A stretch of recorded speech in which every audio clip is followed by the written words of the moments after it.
কতদিন আগে আসছিল? 24 সালে এসেছি। 24 কি সমস্যা নিয়ে আসছিল? যে আমার মানে একদম প্রথমবারের মতো পিছুড়ি আমার মুখে ব্রণ হয়েছিল, অনেক বেশি ছিল তখন, 2 মাসে প্রায় 20টা এরকম ব্রণ ছিল। প্রথম ট্রিটমেন্টে 1 মাসের মধ্যে আমার চলে গেছে। আর আপনি তো আর আসেন নাই? না, আসতে হয় নাই, ছিল না। আচ্ছা আচ্ছা। পরে আবার এই 2 মাসে আবার আবার মানে যদি 2 বছর পরে এখন আবার হচ্ছে।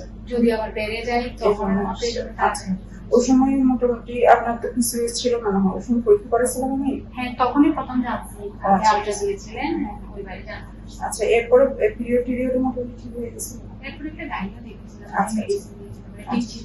আমি তো স্কয়ার শুরু করছি। হ্যাঁ, আচ্ছা, ওইটা মোটামুটি পিসিওএস ট্রিটমেন্ট তখন মানে মোটামুটি 1 মাসেই করতেছে। হ্যাঁ, চলে গেছে। আচ্ছা আচ্ছা, ঠিক আছে। এখন হয়তো একটু কোনো কারণে হচ্ছে, অথবা আবার কিন্তু সিস্ট আছে আপনার। এখন যে আল্ট্রাসোনোগ্রাফি আছে ওটা হয়তো নতুন করে সিস্ট হয়েছে এই কারণে। হ্যাঁ, আচ্ছা, দেখে আমি এখন আবার ওষুধ দিচ্ছি, ঠিক আছে?